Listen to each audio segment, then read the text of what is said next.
다음은요. 인사와 관련된 기사가 있는데 좀 보겠습니다. 사퇴 압박을 받았던 윤석열처럼 김호수 검찰총장 어제 입장을 냈는데 아주 짧은 입장. 임무 충실히 하겠다는 입장 냅니다. 좀 더 보죠. 지금 이것도 이제 권성동 의원이 얘기를 했죠. 공개적으로. 이제 뭐 그만둬야 된다. 사퇴할 필요 없다. 그리고 여러 가지 얘기가 나왔는데 그리고 나서 어제 입장을 낸 겁니다. 지금 상황이요. 화면으로 어제 입장문 짧게 냈어요. 기자들한테 이렇게 입장문 짧게 보낸 내용이 있는데 그거 보겠습니다. 글자 숫자로 보면은요. 27자쯤 되네요. 법과 원칙에 따라 본연의 임무를 충실하게 수행하겠다. 그러니까 검찰총장은 법과 원칙에 따라 임무를 충실하게 수행한다. 이거 보면은 사태 그런 얘기하지 마세요. 딱 자른 것 같아요. 지금 분위기는. 그래서 좀 약간 논란이 되고 있죠. 이 상황입니다. 자, 그럼요. 여기서 이와 관련해서 과거 권성동 의원, 김호수 검찰총장이 한 지난해쯤 됐을까요? 또 시간이 많이 지났는데 주고받은 얘기가 있어요. 들어보시죠. 그리고 대장동 사건은 전부 이 성남시에서 일어난 일이에요. 그런데 성남시청을 압수수색 대상에서 제외한 이유가 뭐예요? 저는 철저하게 성역 없이 그 압수수색하라고 지시했고요. 했는데 왜 서울중앙지검장에서 안 했고 아마 늑장 압수수색을 했냐고. 수사팀에 이게 작년이에요. 지금 상황을 뭔가 예고하는 것 같죠, 지금요? 자, 그리고요. 이와 관련해서 검찰총장과 관련해서 민주당에서 나온 목소리도 있습니다. 들어보시죠. 검찰총장의 임기는 정해져 있습니다. 2년으로. 그런데 권력의 정권의 입맛에 맞지 않다고 해서 검찰총장들아 물러나라라고 얘기하는 것은 사실은 굉장히 조심해야 될 발언이다. 자, 정우택 변호사. 네. 법조에 계시니까 좀 분위기 그리고 전망 좀 해주세요. 일단 김호수 검찰총장. 임기 끝 지금 1년 임기도 안 채웠거든요. 2년 임기인데 그렇죠. 1년도 안 지났어요. 네네. 임기 끝까지 채우려고 할 것이다. 첫 번째. 아니다. 그만두긴 두는데 윤석열 당선인 대통령 취임 전에 그만둔다. 아니다. 당선인 취임 이후에 그만둔다. 어떤 쪽으로 전망하십니까? 뭐 어려운 질문인데요. 저는 뭐 임기 채울 거라고 봅니다. 아, 그럼 왜냐면 2년 임기 꽉 사실은 채운다? 아니, 물론 이제 그 전에 사례도 있지만 지금 윤석열 지금 당선인이 예. 본인이 일단 뭐 검찰총장 임기 보장이 어떤 정치적 중립에서 가장 중요한 이유인데 왜 이걸 흔드냐 하면서 징계에 그래서 대해서 이런 얘기하고. 기사가 나와요. 그래서 이런 기사가. 그렇죠. 지금. 그런데 지금 당장 이제 된 지 얼마 됐다고 권선동 의원도 뭐 윤핵관뿐만 아니라 뭐 저 검사 출신이잖아요. 근데 어쨌든 본인들이 얘기하던 걸 완전히 이제 뒤바뀌는 데 얘기하는 거거든요. 나가라는 얘기들은 한마디로 얘기하면.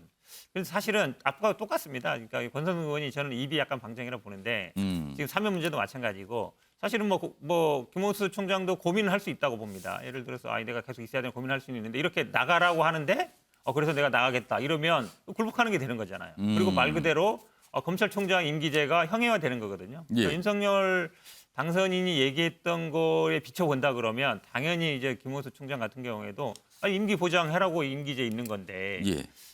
정권이 바뀌었다고 나가야 되느냐.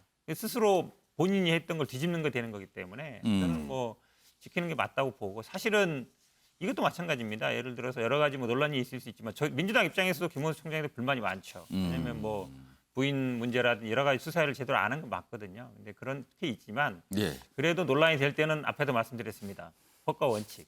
법에 돼 있는 거거든요. 임기 보장이 예. 돼 있는 거 아닙니까? 그렇다 그러면 당연히 지켜주는 게 맞는 것이고 이제 와서 만약에 윤석열 당선인이 뭐 됐으니까 관례상 물러나십시오 한다 그러면 그때도 마찬가지예요. 본인 때도 그렇게 정부와 충돌이 있으면 그전에는 대부분 물러났거든요. 본인이 재판까지 하면서 임기 지키려고 했던 거잖아요. 이거를 어떻게 할 거냐. 제가 보기에는 다른 사람은 모르겠지만 윤석열 당선인이나 그 주변 사람들은 예. 이런 얘기를 할 명분이 없다라고 봅니다.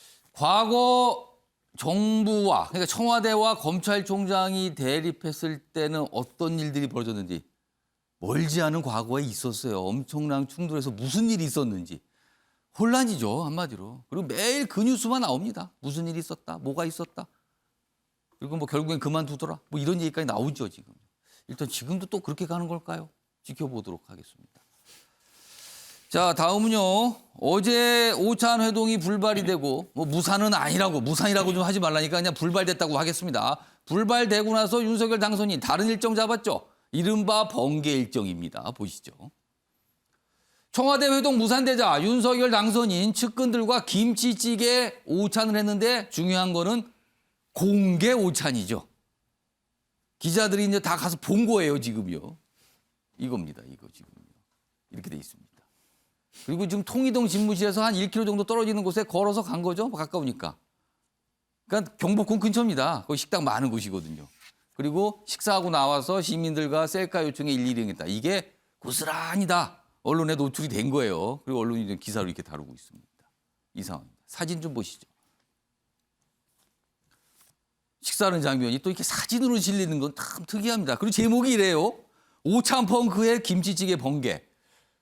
이런 내용입니다. 자, 그럼요. 지금 여의도 국민의힘 당사로 연결하겠습니다. 지금 오전 브리핑이 지금 시작되려고 하거든요. 현장으로 좀 가보도록 하겠습니다. 세계분과 그리고 인수위 대변인 단까지 함께 발표를 해드리도록 하겠습니다. 먼저 경제 2분과입니다. 간사는 이창양 카이스트 경영공학부 교수입니다. 이창양 교수는 서울대 사회과학대학을 거쳐서 하버드대에서 정책학 석사 그리고 기술혁신 경제학으로 박사를 학위를 받았습니다. 무엇보다 기술혁신 경제학 분야에서 명성이 높은 분입니다. 이번 인수위에서 경제 2분과 간사를 맡아서 좋은 일자리를 창출하고 불필요한 규제를 혁파하는 등 이 기업과 산업계가 원활하게 소통하는 민간 주도의 실용적인 산업 정책을 입안하는 데 역할을 해 주실 것으로 믿습니다. 두 번째 경제 2분과 인수위원은 왕윤종 동덕여자대학교 교수입니다. 왕윤종 교수는 디지털 경제 그리고 신산업 분야에 자타공인하는 전문가입니다. 4차 산업시대로의 전환을 맞이하는 시기에 이 대한민국의 미래와 직결되는 가상화폐, 메타버스, 그리고 블록체인 등 디지털 산업 및 경제 발전을 위한 새로운 길을 찾는 것이 중요하다고 생각합니다. 강단에 서기 전에 이 대외 경제정책연구원에서 세계 지역연구센터장을 지낸 바 있는 국제경제 전문가인 왕 교수님이 급변하는 세계 질서 속에서 대한민국이 미래 선진국가로 도약하는 데 필요한 정책을 찾아주실 것으로 믿습니다. 다음 경제 2분과 인수위원 경제 2분과로서는 세 번째죠. 유웅환 성함 그렇게 됩니다. 전 SK혁신그룹장. 마스크를 한 번만 벗고 발음을 해드릴게요. 유웅환. 네. 유웅환. 죄송합니다. Read my lips네요. 죄송합니다. 현재 SK텔레콤 고문을 맡고 계십니다. 전 SK텔레콤 ESC 혁신그룹장이기도 했습니다. 카이스트에서 전기 전자공학 박사를 취득하시고 미국 실리콘밸리에 있는 인텔에서 엔지니어를 거쳐서 수석 매니저로서 역할을 하신 분입니다. 이후에 삼성전자 그리고 현대자동차의 반도체 엔지니어링, 미래 기술 관련 총괄 임원으로도 활동하신 반도체 설계 기술자입니다. 유웅환 전 혁신그룹장은 기술은 사람을 향해야 한다. 이 생각으로 평생을 살아오신 분입니다. 그래서 대한민국 미래 산업 생태계를 조성하고 기업뿐 아니라 이 대한민국도 ESG, 즉 환경, 사회, 지배구조 혁신을 하도록 하는데 도움을 주실 것으로 생각합니다. 다음은 경제 2분과 마지막 인수위원입니다. 기자님들이 많이 쓰셨죠. 고산 타이드 인스티튜트 대표입니다. 이 고산 대표는 한국 최초 우주인에 도전하신 분으로 더욱 유명합니다. 타이드 인스티튜트. 제가 자료를 뿌려드려서 더욱더 정확하게 참고하실 수 있도록 하겠습니다. 비록 국내 1호 우주 비행사에서는 탈락했지만 다시 인생 2막을 예비 창업자 돕는 일로 여신 분입니다. 그렇게 연 비영리법인이 아까 말씀드린 카이드 인스티튜트입니다. 또 제조업에도 배달의 민족이 필요하다는 아이디어를 발전시켜서 제조업의 생태계를 바꾸는 시도를 하기도 했습니다. 아무도 경험하지 않은 미지의 영역에 관심을 가지고 도전해왔던 사람이 고산 대표였다고 생각합니다. 그래서 이 삶의 여정 그대로 대한민국의 미래 세대에 좋은 귀감이 되고 또 일자리 문제 해결, 산업 생태계 변화에 긍정적인 영향으로 인수위 업무를 해주실 것이라 생각합니다. 다음은 과학기술교육분과로 넘어가겠습니다. 간사는 박성중 국민의힘 의원입니다. 박성중 의원은 행정고시에 합격해서 공직에 입문한 이후에 20여 년을 서울시에서 근무를 했습니다. 그리고 뒤이어 서울과학기술대에서 겸임교수로 재직하면서 후학 양성에 힘쓰신 바 있습니다. 현재는 국회 과학기술정보방송통신위원회 간사를 맡고 계실 정도로 방송통신 분야에 대한 애정과 식견이 깊은 국회의원입니다. ICT 분야의 고도화 그리고 융합화에 따른 정보통신 설비까지 관심을 가질 정도로 통신 분야의 세세한 분야까지 꿰뚫고 있는 전문가입니다. 국회 상임위원회에서 오랫동안 쌓아온 경험을 토대로 인수위 간사 역할로 과학기술 강국 건설에 도움을 주실 것으로 생각합니다. 과학기술교육분과 두 번째입니다. 인수위원은요, 김창경 한양대학교 창의융합교육원 교수입니다. 김창경 교수는 서울대 금속공학과를 졸업하고 미국 MIT에서 재료공학 박사를 취득하신 분입니다. 미국 MIT 연구원을 거쳐서 1990년대부터 한양대학교 신소재공학부 교수로 역임 중이었는데요. 최근에는 4차 산업혁명 전도사라는 타이틀이 붙을 정도로 해당 분야에 깊은 연구 활동을 하고 이번 대선에서는 당선인을 도와 디지털 플랫폼 정부 수립 공약을 마련하는 데 일조를 했습니다. 앞으로 인수위에서는 인공지능과 빅데이터를 행정 서비스에 결합하는 디지털 플랫폼 정부 공약을 구체화하는 데 많은 도움을 주실 것으로 믿습니다. 자, 지금 브리핑 계속 이어지고 있는데요. 그동안 좀 아직 비어 있었죠? 경제 2분과 그리고 과학기술 분과 간사와 위원들을 발표했습니다. 사실 언론에서 예상했던 바 크게 달라지지 않은 명단이 좀 나왔어요. 그리고 고산 대표 경우는 사실은 과학기술 분과에 속하지 않을까 했는데 경제 2분과 소속으로 발표가 됐습니다. 이 정도가 좀 눈길을 좀 잡고 있습니다. 자, 이거를 이 내용 아마 자세히 기사로 소개가 될 것 같습니다. 자, 아까 다뤘던 내용 다시 가보죠. 이 밥 먹는 장면이 지금 이게 신문 일면 사진으로 실려 있는 거예요. 그러니까 제목과 함께 오찬펑크의 김치찌개가 번개다. 이렇게. 윤석열 당선인 앞에 앉은 분 옆모습을 보니까 권영세 부위원장 같네요. 그리고 원희룡 전 지사 있고 장제원 비서실장 앞에 있고요. 아마도 요 권영세 위원장 옆에가 안철수 위원장이 아닐까 싶기도 합니다. 지금요. 3명씩 이렇게 앉으셨군요. 총 6명. 방역 규칙은 지키셨군요. 지금 이 상황에서는요. 자, 그럼요. 어제 이 모습 영상으로 준비했습니다. 보시죠.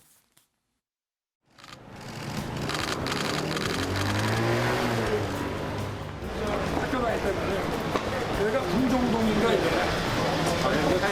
동그랗다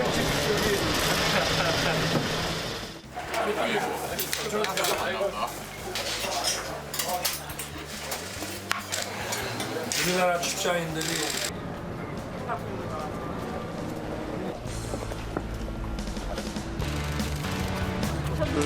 셋, 그다음에 또 하나, 이런 거. 하나, 둘, 셋. 엄마하고야 날이 딱 뜨거워서 나왔구나. 안녕. 누나하고 마사지. 자, 과거 대통령 당선인 시절 그리고 취임 초기에 보면 항상 저렇게 이제 여유 있게 뭔가 햇빛을 받아가면서 식사하고 차 한 잔도 하고 커피를 들고 이렇게 참모들과 하는 모습. 문재인 대통령도 초기에 있었어요. 그리고 굉장히 많이 회자가 됐었죠. 일단 전 윤석열 당선인도 저런 모습을 보여줬습니다. 그런데요, 이 식사하는 게 언론에서 또 이게 의미부여를 좀 살짝 하고 있는 부분이 바로 이것 때문입니다. 지난해죠? 한 방송에 나와서 프로그램에서 이런 얘기를 해요. 대통령이 된다면 혼밥하지 않겠다.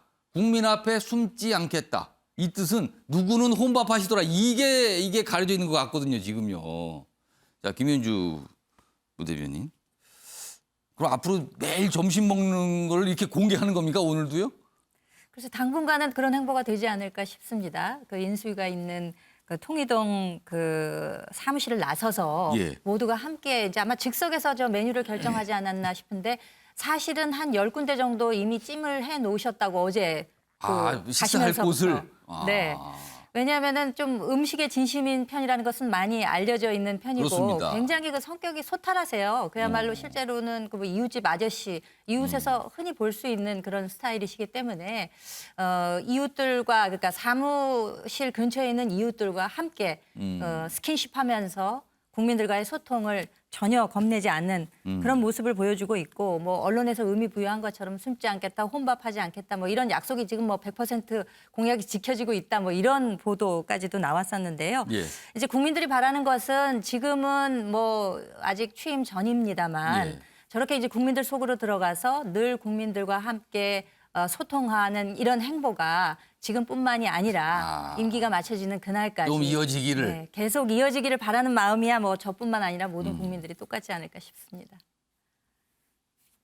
제가 지금 골목길을 쭉 이제 식사하시고 끝난 분들이 나가는 모습. 그리고 사실은 또 사진 일부에서는 그 통이동 집무실에 나와서 또 길을 걸어가면 또 식사하는 모습. 뭐 이런 사진까지 소개가 되고 있습니다. 자, 박찬영 교수님 어떻게 보셨습니까? 뭐 문재인 대통령이 예를 들어 퇴근길에 시민들과 맥주하던 그런 옛날 사진도 생각이 나는데 예. 국민들의 눈높이에 맞는 소통 행보는 탈권위주의 시대에 꼭 필요한 거라고 생각합니다. 예. 뭐 그런 점에서 뭐 혼밥이냐 아니냐를 떠나서 국민들 속으로 들어가서 같이 식사하고 이야기 나누고 그러면서 국민들의 목소리를 직접 듣는 그런 행보들이 있었으면 좋겠다. 또 앞으로도 그게 첫 해에만 그러는 게 아니라 퇴임 때까지 그런 모습이 많이 나왔으면 하는 기대감을 갖게 만듭니다.